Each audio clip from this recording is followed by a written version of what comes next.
Hey guys, this is going to be a quick video about how to do multiple choice question, multiple right answer. The reason I'm not going to spend much time in this video is because multiple choice question, multiple right answer is not considered as a highly rewarding question. One thing that you really need to be careful in this question is not to waste too much time, because after this question, you still have two more important questions to do in your test, which are fill in the blanks and your paragraphs. So make sure that you're able to find the answer as quickly as you can and then move on to the next question. And try to finish the question within 2 minutes. If you feel like you're spending more than 2 minutes, in that case, you should rush to the next question, even if that means making a guess about the answer. So let's have a look at how to answer this kind of question. So as I said, I'll only give you a brief idea about how to do it and will not go into in-depth discussion. Let's have a look at a typical question you're asked in the test.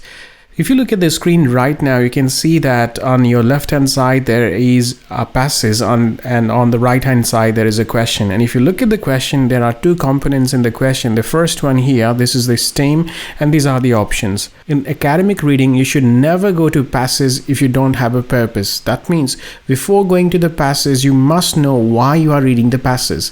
And in order to get this purpose, you have to read the question or the options. In this case, if I read the question, I can see that the question is asking me to find out the uses of flax, which means my keywords here are flax and its use. Flax and use. I will not use Maori as the keyword because the whole passage is about Maori people, and I'll find this word in too many places and it will not help me to stay focused on the passage. Let's have a look at the passage and find out how Maori people used to use flax.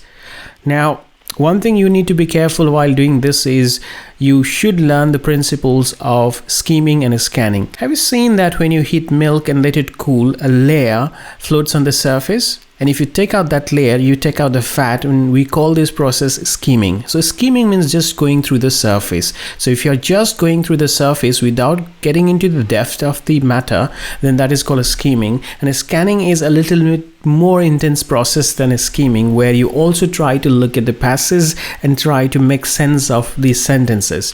And the third one that we use while reading is called reading for details, which means you want to find out answer to a particular question, or you have a specific purpose for doing this.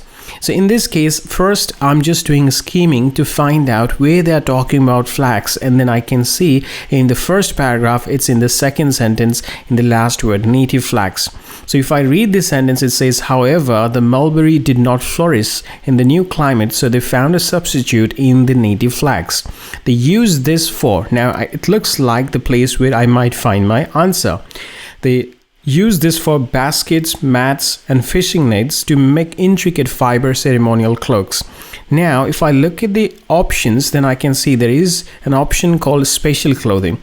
Royal families and novelties often wear this kind of dresses, which we call cloaks. A ceremonial cloaks means the one that you would wear in a special occasion. So here the answer is special clothing would be a fitting choice. So that is my first answer. And then in the next paragraph, after skimming through the paragraph, I could see that they are talking about the use of flax in sentence number 3. Flax ropes and cords had such great strength that they were used to bind together sections of hollowed out logs to create huge ocean-going canoes and to provide rigging sails and lend the anchor warps for them. It was also used for roofs for housing. The ends of the flax leaves were fanned out to make torches to provide light at night. So they have mentioned a few uses of flax here. One of them is related to boats, another one is to house, and the third one is to torches. And if I go back to the option now, then I can see one is cleaning cloth, which I can safely eliminate because it's not something mentioned in the passage. Equipment for boats, they have mentioned this in the second last sentence where they're talking about canoes, which is a type of boat where they use it to provide rigging sails and lend the anchor warps. And then they have also mentioned it for walls for their huts. Although they made a housing, they say that it is used for roofs, not for the wall, so I can eliminate this. And cooking tools. Now about the cooking tools, think about it. Did they ever mention cooking tools anywhere? And you can see that they never mentioned cooking tools. So what we can see here is a special clothing was mentioned, but they had used the word ceremonial cloths for that. Cleaning cloth was not mentioned. Equipment for boats was mentioned. Although they did not use the word equipment, we could see that the way they had described different items they were using for boats, we could say that these were the equipment for boats. Huts or houses were mentioned, but they say that they use it for the ceilings, not for the walls, and cooking tools was not mentioned. So overall, while doing multiple choice questions, what are the things you are supposed to do? Our answers for this question was a special clothing and equipment for boats, and in order to get this answer, what we did was we had to do a couple of things. We first looked at the question. Once we knew what we were looking for, we went to the passages. In the passages, we skimmed through the passages, we scanned the passages and found the places where we had the information we were looking for.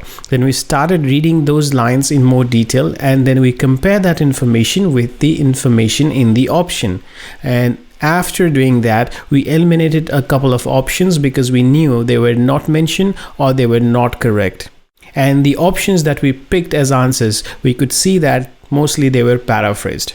So in multiple choice questions, they are trying to see whether you can apply the principles of speed reading, which are skimming, scanning, and reading for details, whether you can compare the information and see the similarity between them even if they don't use the same word. So this is how you can answer multiple choice question, multiple right answer. Still keep in mind that you should not be spending too much time in this question in the exam because it's not a highly rewarding question as far as I know. If you want to watch similar videos like this, and if you want to improve your skills for the exam by doing more mock tests and getting the personalized feedback, please check our website romanptmelbourne.com.au, where we have more than 3,000 practice questions, more than 150 recorded lessons, and where you can get personalized feedback from experienced tutors. Until my next video, have a good time.